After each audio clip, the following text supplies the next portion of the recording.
नमस्कार विद्यार्थियों, Hindi classes with मुक्की चैनल पर आपका हार्दिक स्वागत एवं अभिनंदन है। आज हम अलंकार पर चर्चा करेंगे। अलंकार के दो भेद, शब्दालंकार और अर्थालंकार। शब्दालंकार पर चर्चा हम पिछले वीडियो में कर चुके हैं।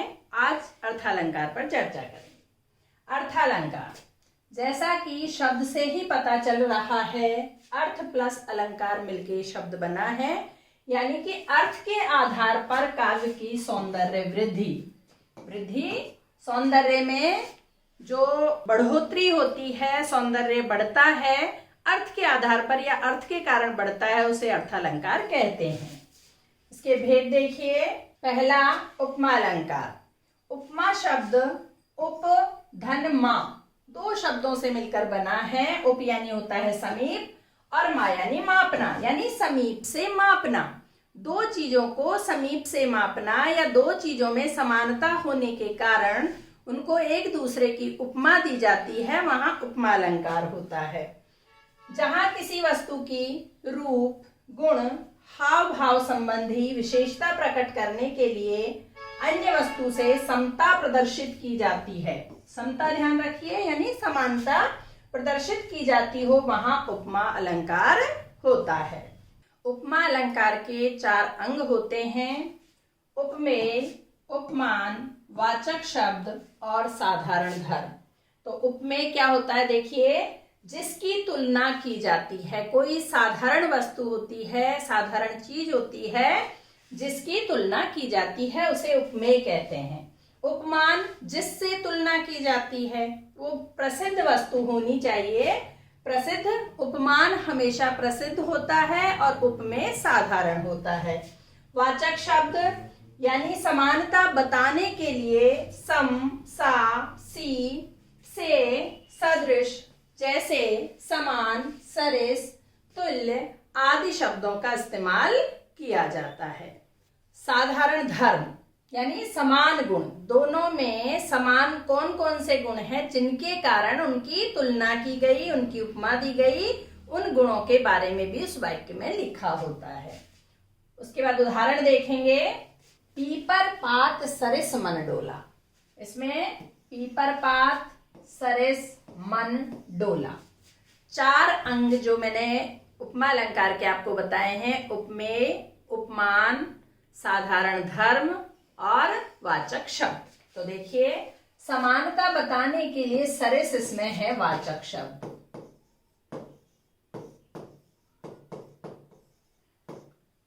तुलना किसकी की गई है? मन की गई है, तो मन है उपमेय। किससे की गई है? पीपल के पत्ते से की गई है, तो ये पीपल का पत्ता क्या हुआ? उपमान। और डोलना, दोनों का ही जो साधारण गुण धर्म या दोनों में जो गुण बताया है वो डोलना बताया है, इसलिए ये हो गया साधारण धर्म।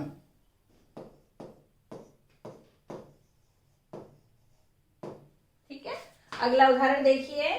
मुख मयंक सम मंजू मनोहर। मुख मयंक, मुख मयंक सम मंजू मनोहर।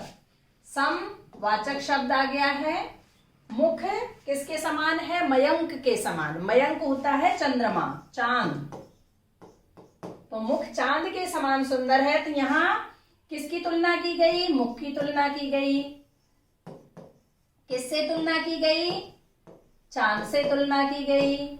और सम वाचक शब्द है जो समानता को या तुलना को प्रदर्शित करने वाला शब्द है। मंजू मनोहर यानी सुंदर, मन को आकर्षित करने वाला, मन को हरने वाला। तो इस तरह से इसके उदाहरण हो गए। अगला अलंकार देखिए, रूपक अलंकार। जहां उपमेय पर उपमान का भी आरोप किया जाए या उपमेय और उपमान को एक कर दिया जाए, वहां रूपक अलंकार होता है। अर्थात उपमेय पर उपमान का अभेद आरोप हो, यानी दोनों में कोई भेद नहीं रह जाए, दोनों को एक बता दिया जाए, वहां रूपक अलंकार होता है। उदाहरण देखिए। मुख चंद्र है।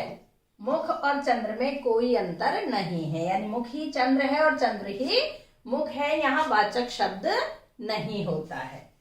चरण कमल बंदो हरिराई। चरण कैसे हैं? कमल हैं। यानी चरण और कमल में कोई भेद नहीं है। चरण और कमल को एक बताया है या चरण पर कमल का आरोप कर दिया है, इसलिए यहाँ रूपक अलंकार है। अगला उदाहरण देखिए। बीती विभावरी जागरी, अंबर पनघट में डुबो रही, तारा घट उषा नागरी। बीती विभावरी जागरी, विभावरी होती है रात, कि रात बीत गई है, जागरी नायिका को जगाया जा रहा है। अंबर पनघट में, देखिए अंबर को यहाँ पनघट का रूपक दिया गया है। अंबर रूपी पनघट में डुबो रही तारा घट, तारा रूपी घट की बात हो रही है। और उषा नागरी, उषा को नागरी अर्थात एक नायिका के रूप में चित्रित किया गया है। उषा को नायिका के रूप में देखा है और अंबर रूपी पनघट में वो तारा रूपी घट को डुबो रही है। इस प्रकार से इसमें रूपक अलंकार का प्रयोग है। अगला उदाहरण देखिए। छोटा मेरा खेत चौकोना, कागज का एक पन्ना।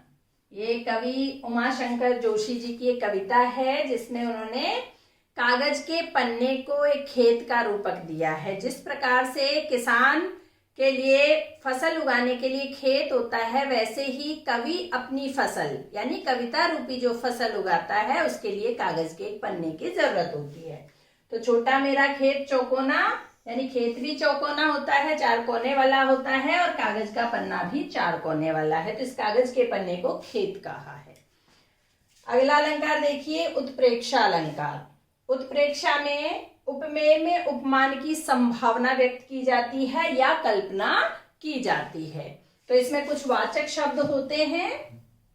मनु मानो, मनहु, जनु जानो, जनहु आदि शब्द जहां वाचक शब्द के रूप में प्रयोग किए जाते हैं वहां उत्प्रेक्षा होता है। देखिए जिस तरह से उपमा में हमने देखा सम, सा, से, सी, समान, सरिस, इस तरह के शब्द आए थे, और अभी जो उत्प्रेक्षा अलंकार है उसमें यानी तुलना करने के लिए वाचक शब्द आएंगे, लेकिन वो किस तरह के आएंगे, संभावना वाले आएंगे। उसमें मनु, मानो, मनहु, जनु, जानो, जनहु इस तरह के शब्द जिससे संभावना व्यक्त हो रही हो। जैसे उदाहरण देखते हैं इसका। मुख मानो चंद्र है। देखिए मानो का प्रयोग यहाँ हुआ है। मुख मानो चंद्र, यानी मुख में चंद्रमा की कल्पना की जा रही है यहाँ। अगला उदाहरण देखिए। तुम तो काल हाँक जनु लावा। जहां भी आपको मनु मानो, जनु जानो, जनऊ मनऊ शब्द दिख जाए तो आप समझ लीजिएगा कि यहाँ उत्प्रेक्षा अलंकार है। बहुत ज्यादा इसमें और कुछ समझने की जरूरत नहीं है। अगला उदाहरण देखिए। सोहत ओढ़े पीत पट, श्याम सलोने गात, मनऊ नील मणि शैल पर आतप पर्यो प्रभात। यहाँ सोहत ओढ़े पीत पट, पीत पट होता है पीला वस्त्र, पट यानी वस्त्र और पीत यानी पीला। यहाँ कृष्ण के सौंदर्य का वर्णन है। सोहत ओढ़े पीत पट, श्याम सलोने गात। श्याम का जो शरीर है, कृष्ण का जो शरीर है वो श्याम रंग का है, अर्थात काले रंग का है, और उस पर उन्होंने पीला वस्त्र धारण किया है। मनौ नील मणि शैल पर आतप पर्यो प्रभात। जो ऐसा लग रहा है मानो नीली मणियों वाले पर्वत पर, शैल होता है पर्वत, पर्वत पर आतप यानी होता है धूप, और धूप कौन सी, प्रभात वाली यानी सुबह वाली धूप। ऐसा लगता है जैसे नीले पर्वत पर सुबह धूप की किरणें पड़ रही हो। ऐसा कृष्ण के शरीर पर पीले वस्त्र धारण करने के बाद सुशोभित हो रहे हैं, सुंदर प्रतीत हो रहे हैं। अगला अलंकार देखेंगे, भ्रांतिमान अलंकार। उपमेय और उपमान में गुण व धर्म के सादृश्य के कारण समान मानने का भ्रम हो जाए। भ्रांतिमान में क्या होगा, दोनों में गुण इतने ज्यादा मिलते होंगे कि गुणों की समानता के कारण दोनों को एक मानने का भ्रम हो जाए। जैसे उदाहरण देखिए। नाक का मोती अधर की कांति से, बीज दाड़िम का समझकर भ्रांति से, देख कर सहसा हुआ शुक मौन है, सोचता है अन्य शुक यह कौन है। देखिए इसका वर्णन इस प्रकार से है। नायिका की सुंदर नाक का चित्रण यहाँ कवि ने किया है, और उस नाक को तोते की चोंच के समान उन्होंने बताया है। नाक का मोती अधर की कांति से, नाक में जो मोती पहना हुआ है नायिका ने, उस पर उसके अधरों की चमक पड़ रही है। अधर यानी होता है होंठ। नायिका के होठों की चमक उसकी नाक में पहने हुए मोती पर पड़ रही है। तो मोती कैसा लग रहा है? एकदम लालिमा लिए हुए, जैसे अनार का दाना हो। बीज दाड़िम, दाड़िम यानी होता है अनार। बीज दाड़िम का समझकर भ्रांति से, और भ्रांति से एक तोता नायिका को देखता है और नायिका की नाक में जो मोती पहना हुआ है उस पर अधर की जो होठों की जो चमक पड़ रही है, उसके कारण वो लाल रंग का यानी दाड़िम के अनार के दाने के जैसा दिखाई दे रहा है। देख कर सहसा हुआ शुक मौन है, और वो तोता देख करके अचानक से चुप हो जाता है। सोचता है अन्य शुक यह कौन है? तो वो सोचता है कि दूसरा शुक कहाँ से आ गया, अर्थात दूसरा तोता कहाँ से आ गया। यानी कि नायिका की नाक इतनी पैनी है जो तोते की चोंच के समान है, और उसमें जो उसने मोती पहना हुआ है उस मोती पर होठों की चमक से वो लाल रंग का हो गया है, जिससे वो ऐसा लग रहा है जैसे चोंच ने अनार के दाने को दबा रखा है। आगे देखिए, ओस बिंदु चुग रही हंसिनी मोती उनको जान, यानी ओस के बिंदुओं में मोती का भ्रम हो रहा है। हंसनी उन्हें क्यों चुग रही है उसके बिंदुओं को? क्योंकि वो उन्हें मोती समझ रही है। उसके बिंदु भी मोती की तरह चमक रहे हैं, तो दोनों में चमक का जो गुण है समान है, और उसके कारण उसे एक दूसरे को मानने का भ्रम हो रहा है, समान मानने का भ्रम हो रहा है। आगे अगला अलंकार देखिए, संदेह अलंकार। संदेह अलंकार, उपमेय उपमान में संदेह की स्थिति हो, जहां ये निश्चित नहीं हो पाए कि उपमेय क्या है और उपमान क्या है। इसका उदाहरण देखिए, नारी बिच सारी है कि सारी बिच नारी है, नारी ही की सारी है कि सारी ही की नारी है। ये द्रौपदी का जब चीरहरण हुआ था उस समय के लिए पंक्ति आई है, जब दुशासन द्रौपदी का चीर खींचते खींचते थक जाता है, लेकिन चीर का कहीं अंत नहीं आता है, साड़ी का कहीं अंत नहीं होता है, तो लोग क्या सोचते हैं कि ये नारी, साड़ी के बीच में नारी बंधी हुई है, नारी के बीच में साड़ी है, जिसका कि अंत ही नहीं हो रहा है। आगे देखिए, यह काया है या शेष उसी की छाया, क्षण भर उनकी कुछ नहीं समझ में आया। कुछ नहीं समझ में आया यानी संदेह की स्थिति है। यह काया है या शेष उसी की छाया, यह काया है यानी शरीर है या उसकी छाया है, क्षण उसकी उसी की, किसी की? ईश्वर की। क्षण भर उनकी कुछ नहीं समझ में आया, क्षण भर के लिए उनकी कुछ समझ में नहीं आया कि ये काया है या उसकी माया है। उसके बाद अगला अलंकार, अतिशयोक्ति अलंकार। काव्य में ऐसा वर्णन जो कि विश्वसनीय न लगे या आवश्यकता से अधिक बढ़ा चढ़ाकर वर्णन कर दिया जाए, यानी ऐसा वर्णन काव्य में कर दिया जाए जिस पर विश्वास नहीं किया जा सके, या जितना हो नहीं सकता उस अनुपात से बढ़ाकर चीजों को जब दिखाया जाता है तो वहां अतिशयोक्ति अलंकार होता है। जैसा कि शब्द से ही पता चल रहा है, अतिशय प्लस उक्ति, दो शब्दों से मिलकर ये बना है अतिशय धन उक्ति। अतिशय होती है अधिकता, और उक्ति यानी जो भी वाक्य है, कुछ भी बताया गया है उसके बारे में बढ़ा चढ़ा करके बताना। उदाहरण देखिए, हनुमान की पूंछ में लग न पाई आग, लंका सिगरी जल गई गए निशाचर भाग। तो हनुमान जी की पूंछ में आग भी नहीं लग पाई और लंका सारी उन्होंने जला दी, और निशाचर भी वहां से, अर्थात राक्षस भी वहां से भागकर चले गए। तो पूंछ में आग लगे बिना ही उन्होंने लंका को पूरी को जला दिया, तो यहाँ अतिशयोक्ति अलंकार है। आगे देखिए अगला उदाहरण सुदामा चरित से है। जब कृष्ण सुदामा से मिलने जाते हैं तो सुदामा के पैरों की स्थिति बहुत खराब थी, वो नंगे पैर गए थे, कपड़े भी फटे हुए थे। कृष्ण जब उनसे मिलने आते हैं तो उनको दौड़ करके गले लगाते हैं, अपने सिंहासन पर बिठाते हैं, वहां उनके पैर धोते हैं, उसका चित्रण है।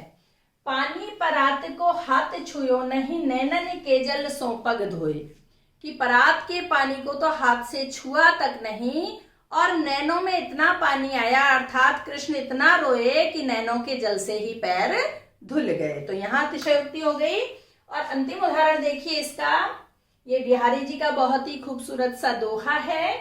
पत्रा ही तिथि पाइये वा घर के चहु पास, नित प्रति पून्यो ही रहे आनन ओप उजास।